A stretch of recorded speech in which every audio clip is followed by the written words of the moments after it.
All right. Welcome, everyone.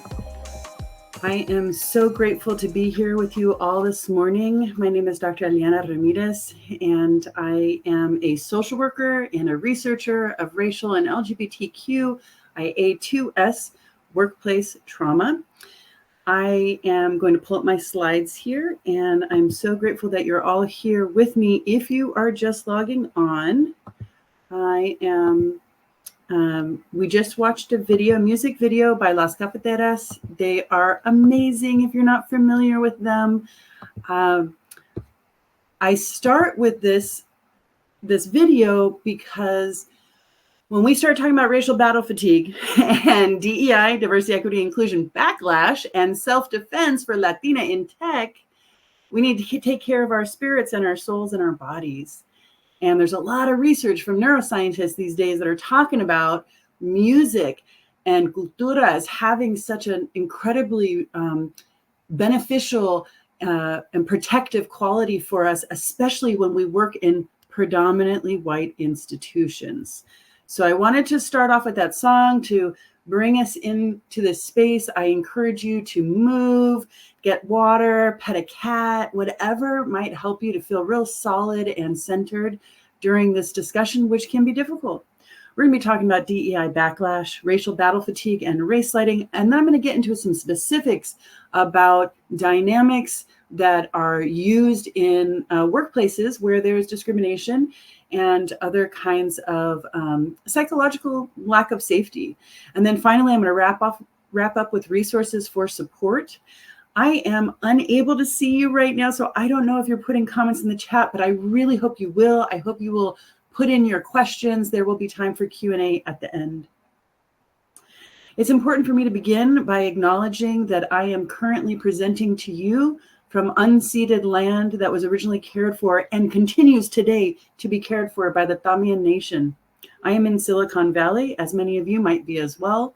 This is Kirina Luna Giri. She is the current tribal chairwoman of the Tamian Nation. She has an amazing address that she gave to the San Jose City Council in Vocation that talks about her community.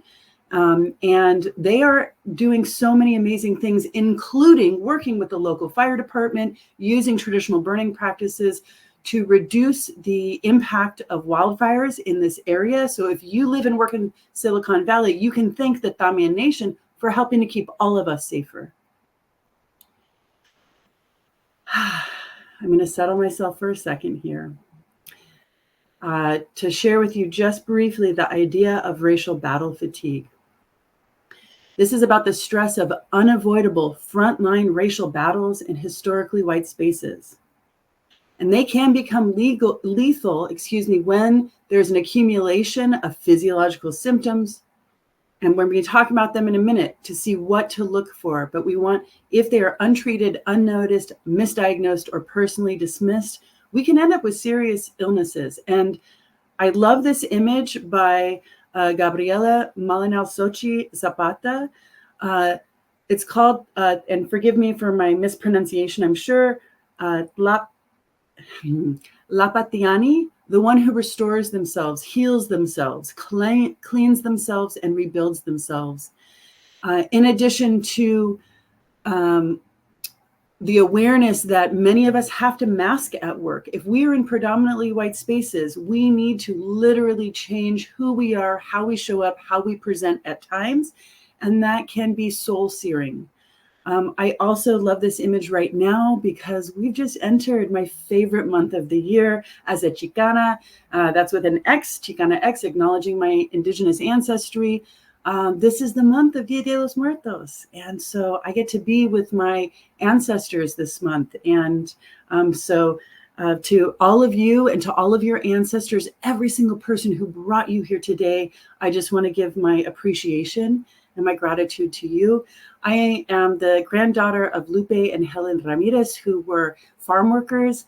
My grandmother worked in factories and she cleaned homes. And my father, Dr. David Ramirez, ended up with a PhD from Stanford.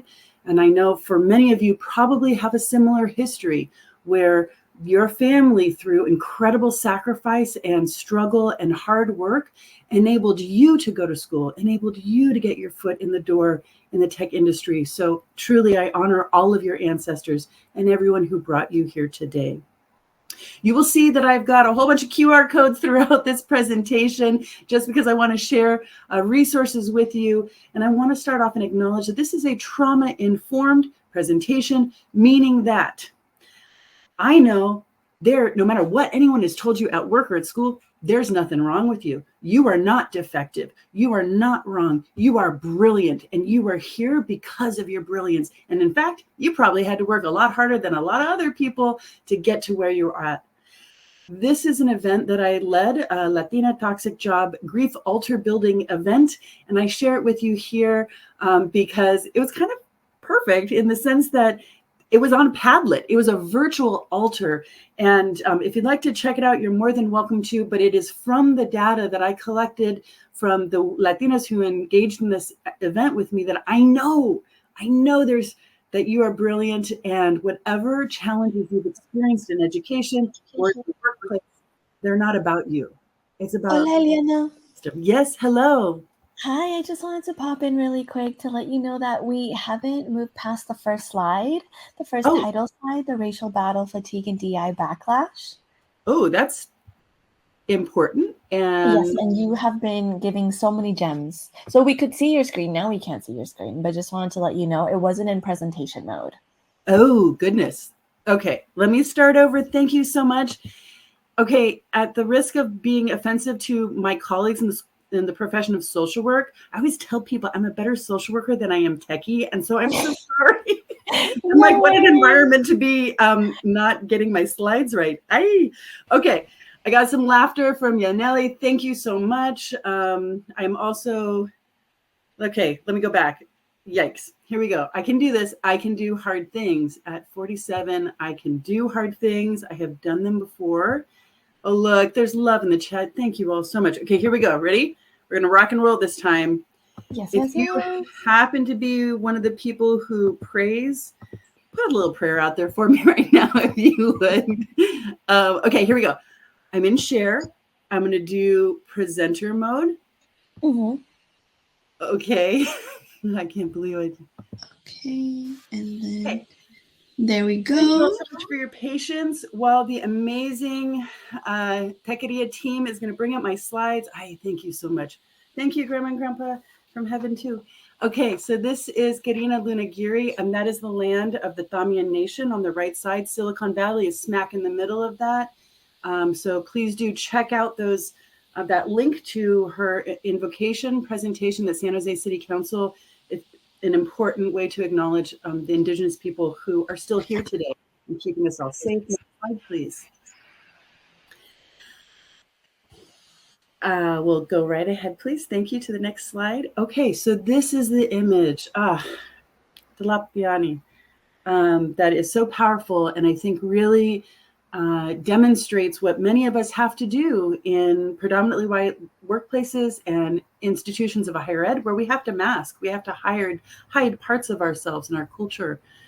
And yet, research is telling us that our cultura is actually part of what helps us to survive in these environments. So we don't want to let go of it. Next slide, please. And so as we go to the next slide, this is the Padlet virtual altar that I did with Latina toxic job survivors. And from the stories, there were so many commonalities in our experiences. This is why I know that all of the Latine who are here, regardless of what anyone has ever told you in school or at work, you are not defective. You are not underskilled. You're probably actually even more skilled than many of the people that you work around, because you've had to work even harder to get through these predominantly white institutions. Next slide, please. All right, so let's get into it, right? DEI, diversity, equity, inclusion, this is good business. It is good business. When we have diverse work teams, we have an increase in productivity, there's an increase in revenue, and when we have discriminatory workplaces where people of color end up leaving, Black, Indigenous, and other people of color and Latina end up leaving it costs a lot. It also costs a lot to businesses, not just to have to fill in behind our vacant positions, but when we get hurt. And it happens to our bodies and it happens to our minds when we are exposed to discrimination at work. It costs. Next slide, please. So I think what's really important to talk about is, as we think about Latiné in tech, what is happening between the difference in our total representation, the population across the nation in the workforce, and then what happens when we start to look at the Latiné workforce in tech in particular. This amazing report, if you haven't seen it, the State of Tech Diversity, Latiné Tech Ecosystem, recently published in 2024, shows us that there are broken rungs in the ladder of professional development for Latiné in tech. Okay, so we're seeing that while Latiné students are 29% of high school students, only representing 21% of students who are in foundational computer science courses. And what continues on, we see lower numbers of students in high school, in college, that are going into computing science degrees. And in the tech workforce, we see that while Latiné comprise 19% of the US workforce, by the time that we get into tech leadership, we're seeing only 5% Latiné, and only 6% of the tech workforce of the largest tech companies across the nation. Okay, hold your seats. Here we go. This report is telling us that only 1% of the venture capital for tech of $72.4 billion is going to Latiné founders. Next slide, please. I mean, if you can hear the disgust in my voice, like, sorry, I didn't hide that or mask that, but this is not okay. So let's look to Lily Gangas, who's talking about, from the Chief Technology Community Officer of Kapar Foundation. She's calling for public policy efforts to increase investment in equitable computer science education, tech pathways that quickly adopt to the pace of emerging technology, inclusive workplaces, where tech workers have increased rights, equitable pay, advancement, and equitable venture capital funding. Next slide, please. Ruthie, thank you so much. I'm so glad that you like the virtual grief altar. Our grief, I think in Mexicano, Chicano culture, one of the things that I've really learned from Dia de los Muertos is the importance of honoring our grief. And that's what I saw in that image as well that we were just looking at, that Zapata had created. So when we get real about DEI, look, there was a huge boon of money, $3.4 billion that went to DEI in 2020. And it seemed like the 55% increase in DEI positions in 2020 was a great thing. But wait, that actually followed a 60% reduction in DEI positions at the beginning of the COVID-19 pandemic. We got to look closely, people. Only $250 million of the $50 billion that were pledged in 2020 to close the racial wealth gap were actually paid by 2021. Next slide, please. So what we're seeing is inauthentic allyship. We're seeing performative allyship that ends up not paying up. And we also are starting to see a very serious backlash against DEI, right? So when we look at what has been happening for DEI, we see there's anti-critical race theory rhetoric. There's been book banning in K through 12s. We've seen anti-DEI legislation on public institutions. 5 states have laws dismantling DEI offices in universities and colleges. Exemptions for veterans and disabilities suggest that anti-DEI is actually anti-Blackness, misogyny, homophobia, transphobia, anti-Latiné, anti-all communities of color. That's what it's about. But this DEI backlash, this is nothing new. This is actually totally on brand for the United States, right? We have seen over and over again, when there have been massive shifts in power or money in this country going towards communities of color, we see a backlash, right? We saw this following Reconstruction, where formerly enslaved Black men received the right to vote, acquire property, and hold office. Then what happens? Jim Crow laws. When Black men served in World War II and demanded equal treatment upon returning home, and Chicano Latinos as well, Confederate statues were erected, and redlining practices decreased generational wealth in Black and Latino communities. We saw Brown versus Board of Education. Then what happens? White people started to create a whole bunch of Christian schools, and the homeschooling movement grew, and it took money away from our public education system. When we look right now, so coming back from the past and into the current, we see very explicit backlash in DEI, where, you can see it here. C-suite execs, 20% are cutting back on funding for DEI initiatives. Of this 60% of chief diversity officers who are left, 60% of chief diversity officers left their positions between 2018 and 2021. And by 2022, DEI layoffs were surpassing layoffs in other job sectors. Next slide, please.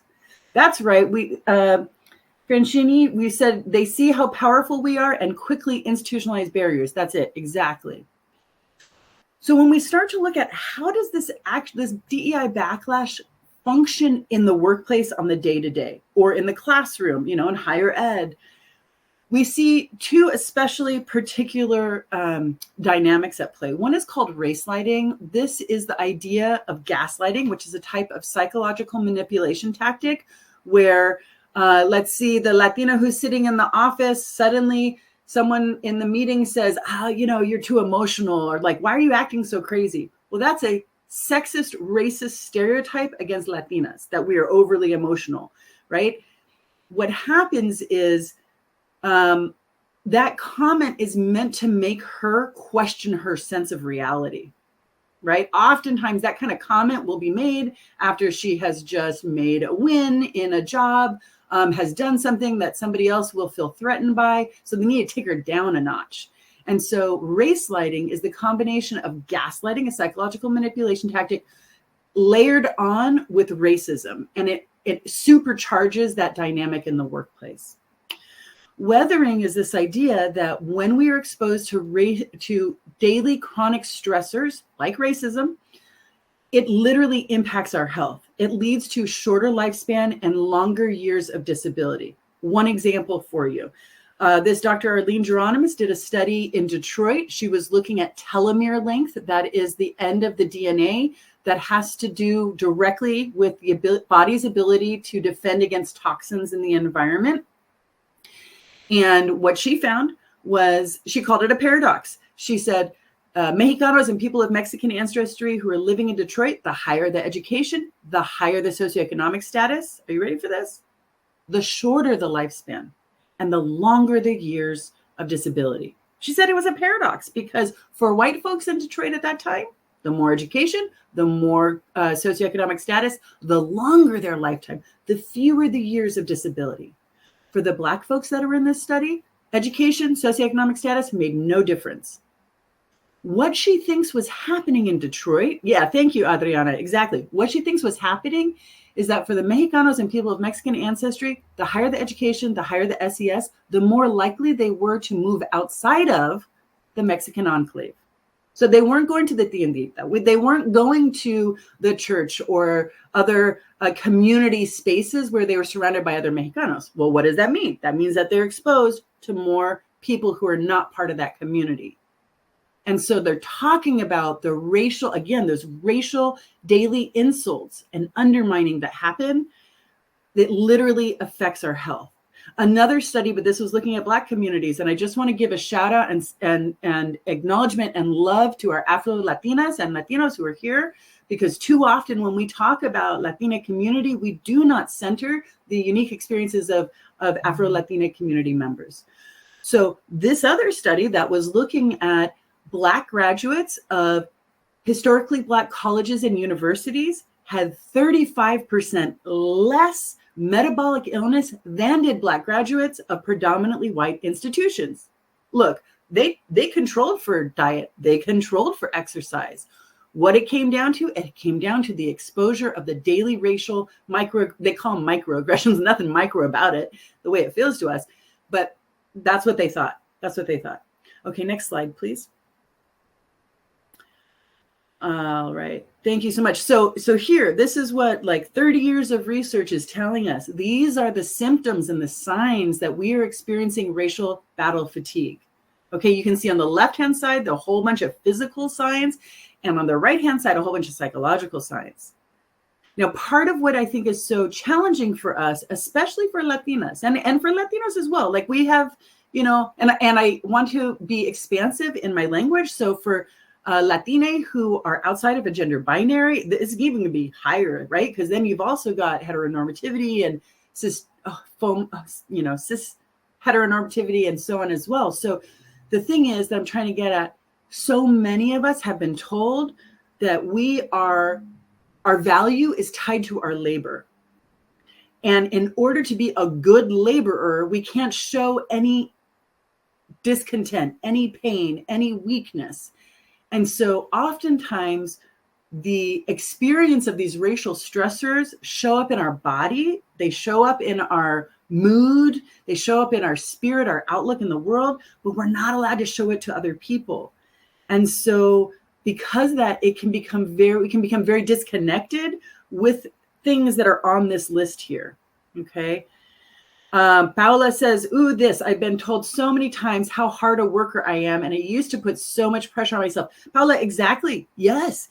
And you know what? When I was in a workplace abuse situation that was horrible and that made me really sick and that gave me PTSD, I kept thinking, well, I'm not working in the fields. My abuelo had it so much worse. It was so hard for him. He had to get up at 4 a.m. in the morning, and multiple times he was getting picked up by migra, right? And he was being deported, and family didn't know where he was for sometimes up to a year or more until he could get back across. So I say over and over again to myself, this is not that bad. I can push through it.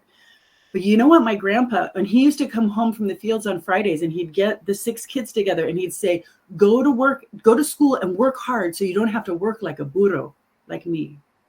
Ooh, it gives me chills thinking about this. Grandpa didn't know about the toxicity of predominantly white workplaces. There's no way he could have known, right? And so part of what I hope, if you take anything away from this presentation, please believe yourself. Take time to check in with your body, how you're feeling, because this stuff will make us sick. It does make us sick. Next slide, please. Oh, we're getting towards the end of the time. Okay, so this is, well, let me just check in with the Techqueria team. Because we're at the end of the time almost, is it okay for me to go on a little bit longer and people who could stay a little bit longer? How would you like me to adjust at this moment?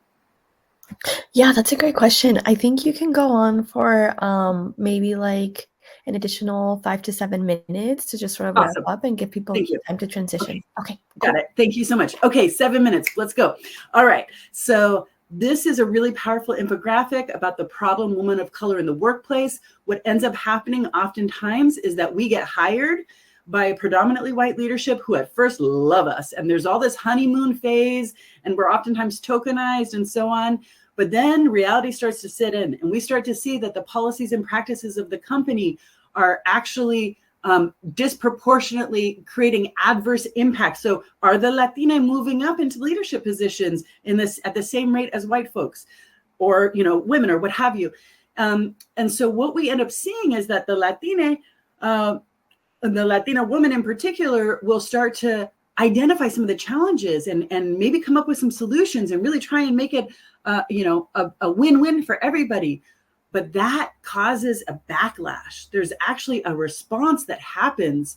Oh, thank you so much for inviting me back for in the future. So what happens is that people end up becoming, the Latina ends up becoming the problem. Oh, she's not fit for our culture. And then she gets pushed out in one way or another. So we can see this happening where she will stop getting invites to important meetings. She won't have access to the resources necessary to do her job. There might even be some for real sabotage of her work, or given way more work than other people who are on the team, right? That she wants to, and she's in effect that burra. Like that's what's happening, right? Like she is just being forced out. They call it a constructive discharge. Or right? So her life is made such a living heck fire that she says, forget you all, I'm going to leave for my own sanity and for my own wellness.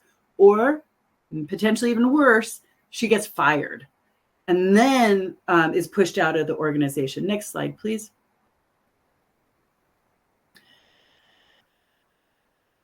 Okay, the institutional betrayal. And Jonathan, I see your comment and I'm so sorry that that happened. And I hear you, man. That is, the interplay between homophobia and racism is severe and across in so many of our communities. So institutional betrayal is an important dynamic that I want to let you know, because if you're in a situation where you're experiencing discrimination and you need to defend yourself, it is important to follow the policy and practices of the company. Oftentimes an employee handbook will say report it to HR. And it's important that we do report it to HR, but we need to know, because, and it needs to be put in writing. Please put it in writing, because you're going to need that later, that documentation. When you contact HR, it is very likely that they're going to do this: DARVO, defend, attack, and reverse victim and offender. The way that they do this is they will make you the problem. Okay.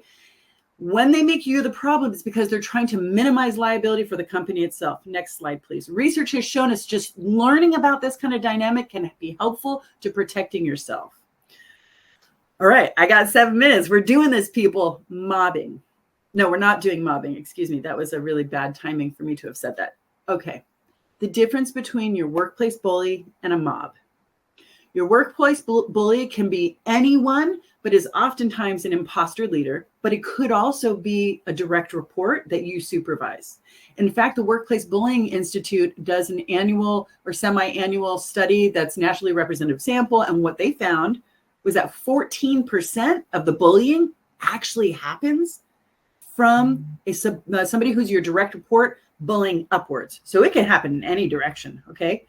When bullying utilizes or weaponizes the power of the institution to force you out, that's when it becomes mobbing. And again, it can happen either you're being made so miserable that you choose to leave, or they're drumming up support within the organization to force you out through a termination. It's really important for your self-defense that you become aware of the warning signs that a mobbing is happening. And once a mob starts, once that momentum builds, there's no way to reverse it. I hate to be the Debbie Downer, but that's what the research is showing us. So if you start to notice that multiple people are suddenly giving you the cold shoulder, multiple people are suddenly not providing you information, you're being left off of meeting invites. Here's another one. The same gossip is being told about you, or the same lie is being told about you and repeated throughout the organization. That indicates those unofficial channels of communication that indicates that a mob could be forming. Next slide, please. All right, so now that I got your heart rate going and you might have a headache, I just want to share a couple of resources at the end here, because I am a social worker after all right? So I want to make sure that hopefully I'm doing no harm. But the good news here, I got a lot of good news for you. I got some hard news and I got some good news. The hard news is that we now know that racism literally undermines our ability to do our job. It impacts the actual structure of our brain. Workplace bullying does the same thing. It impacts the structure of our brain so that we become less creative. We have less ability to problem solve. We can become overwhelmed with too many tasks all at the same time. Good news is there are many things we can do to help our bodies heal from the stress, the weathering of that chronic abuse. Music is one of them. That's why I start off with that song in the beginning, but also things like humming, swaying. And look, when I'm in a meeting, especially if I'm in a meeting with somebody who is being a jerk, I just start swaying a little bit in my chair. Any kind of movement that's repetitive calms the nervous system and helps the brain to release feel-good hormones and interrupt stress hormones. Okay, I got 3 minutes left. Here we go. So if you pull up that QR code, I put together a number of activities that you can do in the workplace that will essentially be undetectable by others, right? Like how to take a coffee break or a tea break and use it as a meditation to, again, change the release from stress hormone flooding to the feel-good hormone flooding. Next slide, please. All right. And then I've created a whole bunch of self-help workplace abuse recovery resources. There are crisis resources in here. I am not going to lie. We are seeing an increase in suicidality because of work-related stress. Please help yourselves. Please be there for one another. Next slide, please. But there's also information in there about workplace bullying and abuse. Here, this is golden. This is the Racial Battle Fatigue Self-Defense Resource. It's a racial equity support line. It's a 1-800 number, and you can call it. If you're not in Oregon, they'll only talk to you one time a week. If you're in Oregon, they'll talk to you as many times as you want. But these people are actually trained in racial trauma and helping people, and it's toll-free. Next slide, please. Okay, we're going to go to the next slide. So I've got some books in here for you. We'll keep going, please. You can see them. Black Remote She is a great opportunity to learn about working remotely, because we do know that we're working remotely. Yes, Ruthie, the slides are at the very top of the chat box. You can download them. I will go to the last slide, please, in my last couple of minutes here. Oh, sorry, up a little bit more to Q&A, and let's see if I've got any time for one question. I got 2 minutes here. And if you would kindly give me feedback on this session, I would appreciate it so much.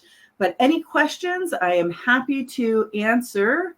I'm just looking at the chat. I'm seeing weightlifting and jogging, yoga helps. Yes, exactly. Staying balanced and strong, drinking water, listening to music. Hey, spending time with Latiné. I am so grateful to know about Techqueria. You all being together here, this is one of the best things you can possibly do for your health, but also for the brilliance of your career. Thank you all so very much for being here. I want to do a special thank you, applause to the Techqueria team who helped me get through my embarrassing tech mix-up. I'm so grateful to all of you. Please be in touch. Thank you so much for being here, and enjoy the rest of your event. The slides, Veronica, are at the very top. If you go up to the very top of the chat, you can pull them down from a Google Drive and a number of other resources. Oh, thank you, Jonathan. That means so much to me. And Natalie, thank you so much. I appreciate you all being here, and reach out. Look, I love connecting with people on LinkedIn, and I'm so grateful to all of you for the work that you do. Have a great day, everyone.